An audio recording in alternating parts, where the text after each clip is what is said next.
Une nuit en enfer raconte l'histoire de deux frères en cavale, Seth et Richard Gecko, qui prennent un pasteur et ses deux enfants en otage afin de passer la frontière mexicaine, mais seront confrontés à leur arrivée à un bar rempli de vampires. À l'origine du projet, Robert Kurtzman. Si ce nom ne vous dit pas grand-chose, vous connaissez pourtant son travail au sein de la société d'effets spéciaux KNB, initiale regroupant les spécialistes Kurtzman donc, mais aussi Greg Nicotero et Howard Berger. Formé entre autres par Tom Savini, le spécialiste des effets spéciaux horrifiques qui, du film Maniac de William Lustig, en passant par Vendredi 13 ou les films de zombies de George Romero, a su imposer son style dans des œuvres majeures du genre. Car ceux qui avancent dans les ténèbres verront la lumière. Les élèves souhaitant dépasser le maître, ils créent l'atelier KNB et se spécialisent dans les blessures et effets usant du latex. Démarrant sur des titres attendus comme le 5e Freddy réalisé par Stephen Hopkins ou encore le 5e Halloween, ils sont engagés par Kevin Costner en 1990 pour travailler sur les faux bisons de Danse avec les loups.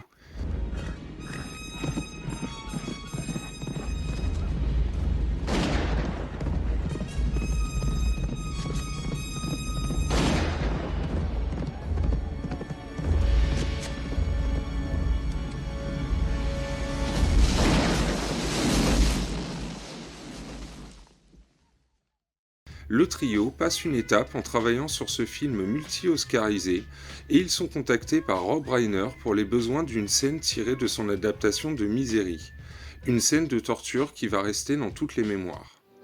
Shh, darling. Trust me. God's sake. It's for the best. Hey, please! Almost done. Just one more.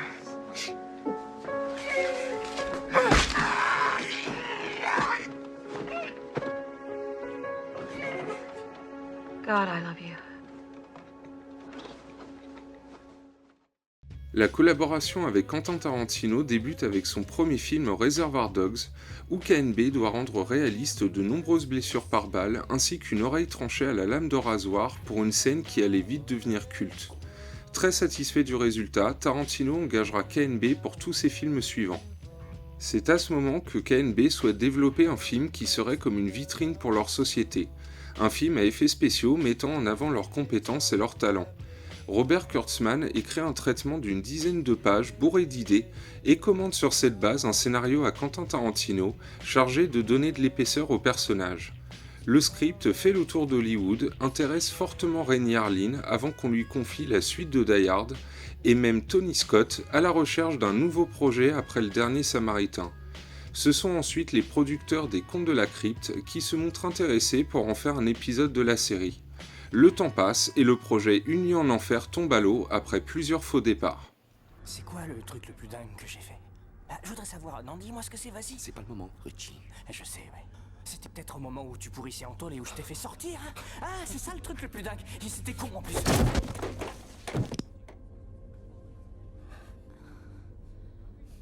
Merci.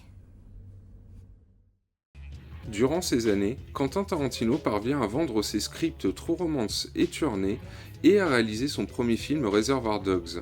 C'est au moment de la promotion de ce dernier que Tarantino fait la connaissance d'un autre allumé de la pellicule, le Texan d'origine mexicaine Robert Rodriguez, lui aussi réalisateur d'un premier film, El Mariachi. Une solide amitié commence et naturellement ils envisagent des projets en commun.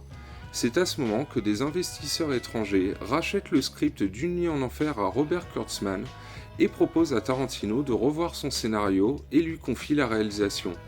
Il boucle Pulp Fiction mais prévient les investisseurs que son nouveau pote Robert Rodriguez, parti pendant ce temps tourner la suite remake d'El Mariachi Desperado avec Antonio Banderas, serait le candidat idéal pour mettre en scène Une nuit en enfer.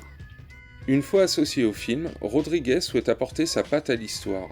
Une nouvelle écriture du script s'impose.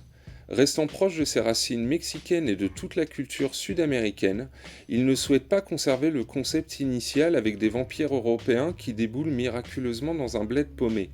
Les vampires d'une nuit en enfer ne ressemblent pas aux vampires traditionnels qui se transforment en chauve-souris. Ils se métamorphosent en choses infâmes et difformes.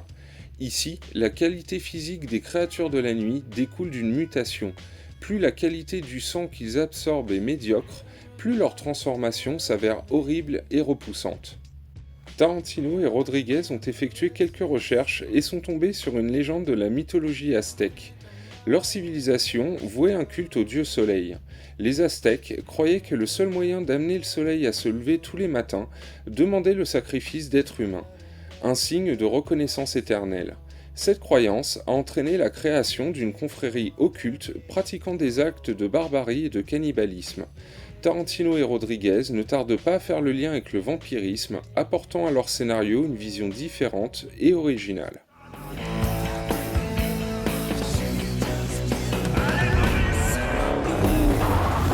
Bon, les petits soldats, c'est la dernière ligne droite, voilà le topo. Ce bar reste ouvert jusqu'à l'aube. Carlos va venir nous retrouver avant la fermeture. Alors on va entrer là-dedans, on va s'asseoir, on va boire un verre, on va boire des tas de verres et on va attendre Carlos.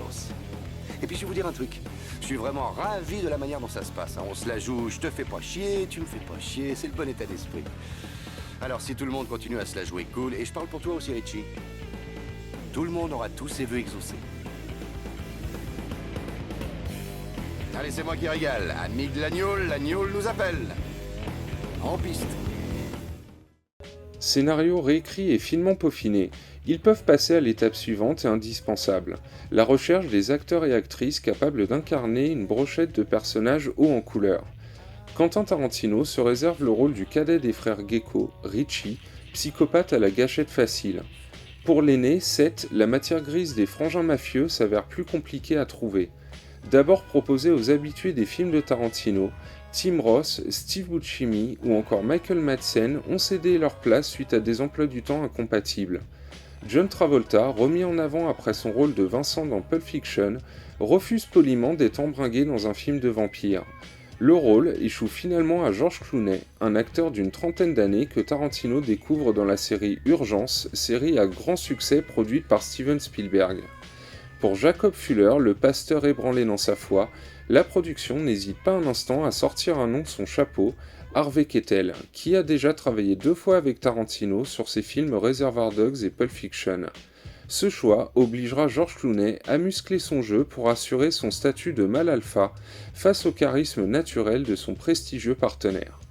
Ambiance mexicaine oblige, Rodriguez fait appel à ses fidèles camarades de l'autre côté de la frontière comme Danny Trejo ou Chish Marin qu'il avait déjà dirigé dans Desperado. Le rôle de Santanico Pandemonium est un personnage baptisé Blood Death dans une première mouture du scénario. Tarantino lui donne une consonance plus latino-américaine avec un nom inspiré par le titre d'une série Z mexicaine découverte lorsqu'il travaillait dans un vidéoclub. Ce rôle intéresse particulièrement Salma Hayek que Rodriguez a dirigé et révélé dans Desperado. À un détail près, le personnage doit danser avec un serpent sur les épaules. Elle se désiste dans un premier temps, effrayée à l'idée de tourner avec des reptiles. Rodriguez ne masque pas son chagrin et sa déception, selon lui, seule Salma Hayek peut incarner la danseuse diabolique. Le réalisateur parvient à la piquer dans son orgueil en lui révélant que Madonna est en passe de reprendre le rôle. L'actrice américano-mexicaine se ravise, elle passera les 2 prochains mois chez un psychologue afin de vaincre sa phobie. Le maquilleur et ancien mentor Tom Savini rejoint la distribution du film à la demande de Rodriguez et du trio de KNB. Il ne se fait pas prier et prend un plaisir communicatif avec le rôle de Sex Machine, un biker bien allumé.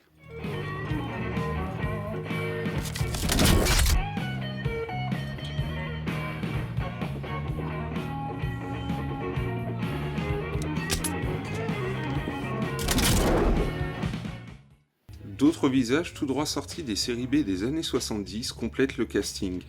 Fred Williamson, interprète légendaire de la Blaxploitation, incarne un vétéran du Vietnam.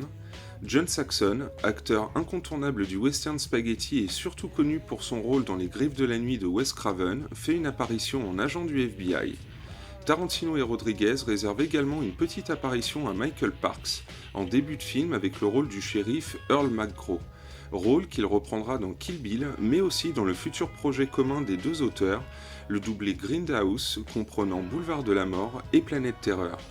Enfin, Juliette Lewis accepte sans surprise de participer à la fête, elle qui avait déjà travaillé sur Journey d'Oliver Stone, une précédente adaptation d'un des scénarios de Tarantino. Robert Rodriguez donne le premier tour de manivelle d'Une nuit en enfer le 13 juin 1995. Le tournage s'étend sur 2 mois, répartis entre 4 destinations différentes, l'État de Washington, le Texas, la Californie et le Mexique. Le Titi Twister, principal décor du film, est construit en plein milieu du désert californien. Cette antichambre de l'enfer devient entre les mains de Rodriguez bien plus que le simple rad imaginé à l'origine par Tarantino.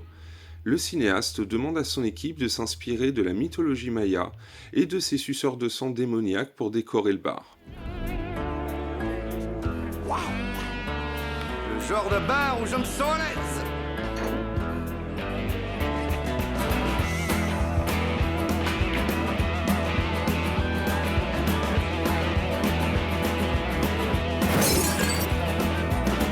Cucarachas enojadas.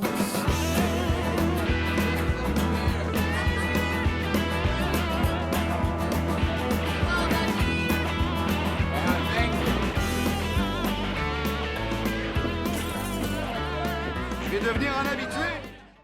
Le tournage à l'extérieur ne sera pas de tout repos pour la production. Le décor est en effet victime d'un incendie, l'équipe doit reconstruire en toute urgence la façade du Titi Twister et prend donc du retard sur le planning de tournage initial. Un tournage relativement agréable pour l'équipe malgré les pratiques frauduleuses des frères Weinstein, distributeurs du film via la société Miramax, qui vont causer bien du souci à Tarantino et Rodriguez dans les médias.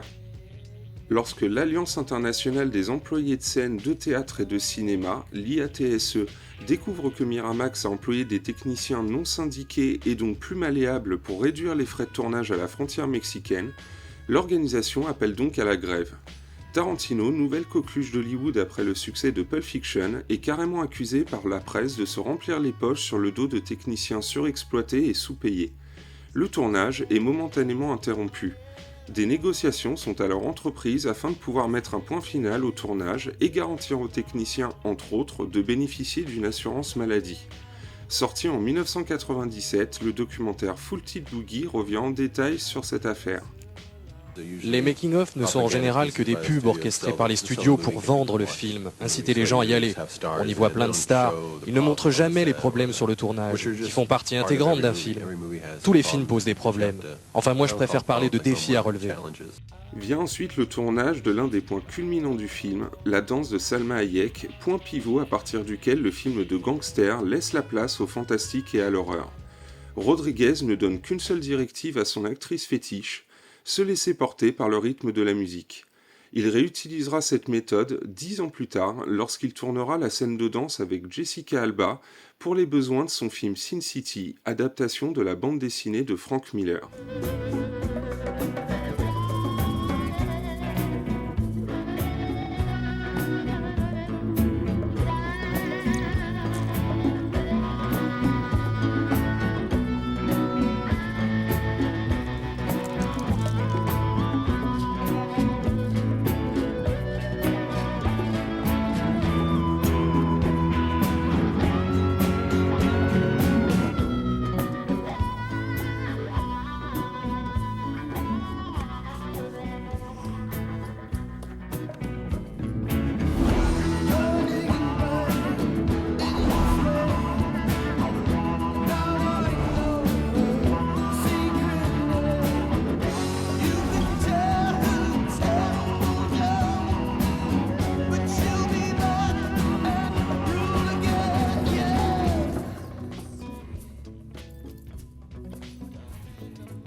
Conscient d'imprimer sur de la pellicule des scènes de plus en plus violentes, Tarantino et Rodriguez réfléchissent à une manière pertinente de contourner la censure et donc d'épargner au film une sortie trop restreinte.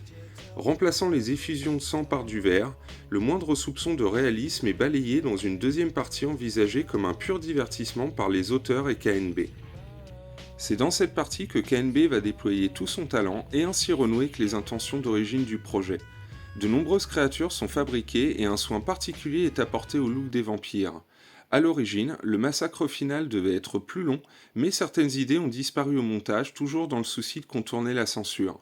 Malgré ces coupes, les amateurs du cinéma de genre en ont pour leur argent et le travail de KNB sur ce film est à saluer. Le dîner est servi.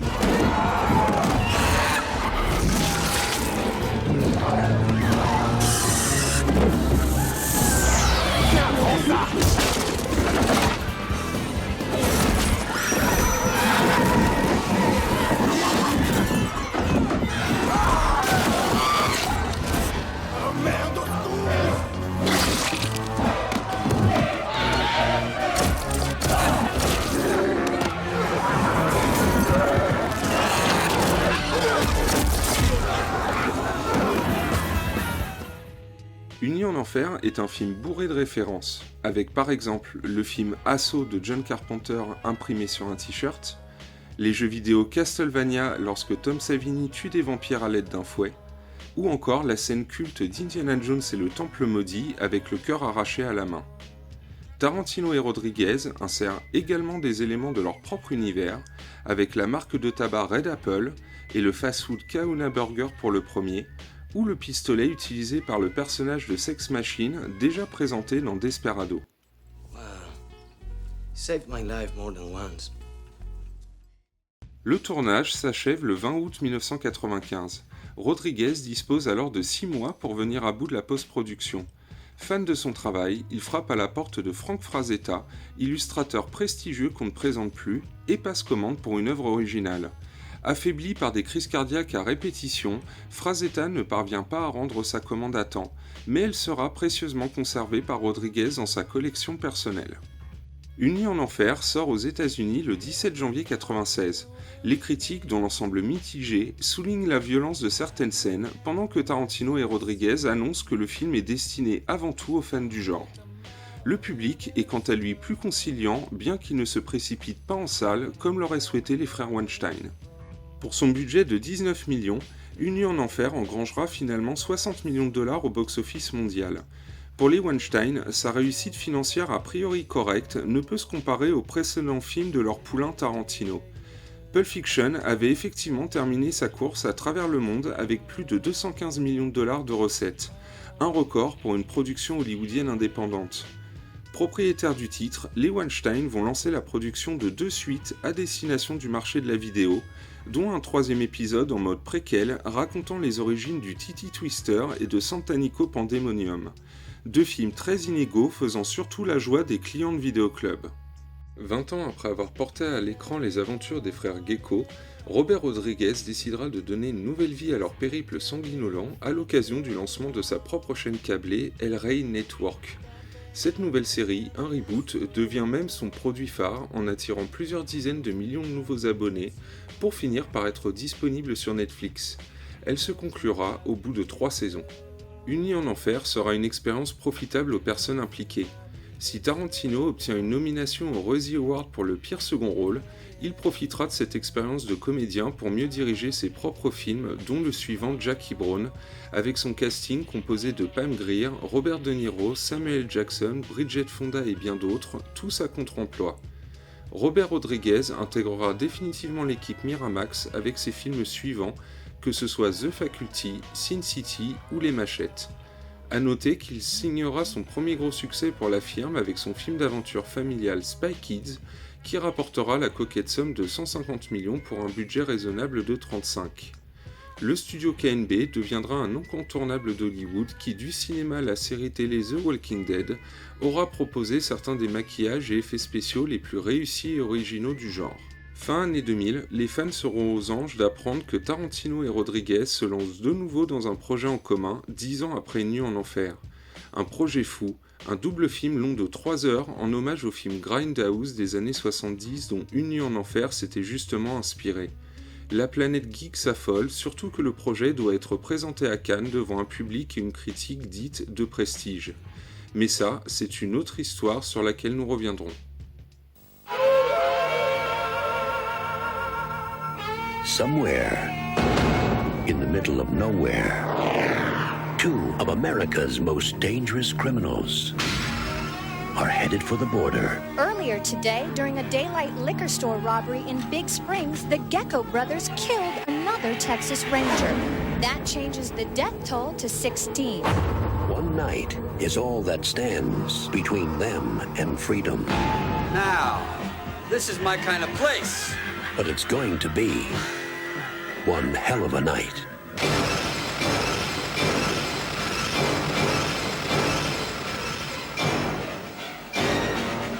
From Robert Rodriguez. From Quentin Tarantino.